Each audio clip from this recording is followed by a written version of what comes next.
case briefs, and so much more. LSData's got what you're looking for.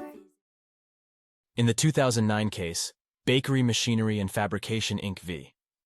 Traditional Baking Inc., the United States Court of Appeals for the Seventh Circuit, affirmed that a company cannot avoid the consequences of their lawyer's misconduct, and malpractice is not a valid reason to prolong litigation against their opponent.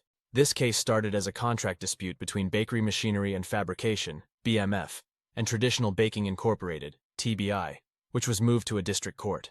BMF's attorney, James Hinterlong, however, failed to comply with court orders and provide necessary documents, resulting in the district court granting TBI's motion for sanctions and ordering Hinterlong to pay $1,375.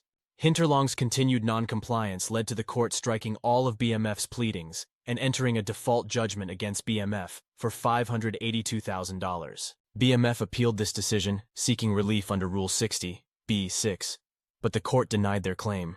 The court held that the denial of BMF's motion to vacate the default judgment was not an abuse of discretion, as the attorney's actions were willful and did not qualify for relief.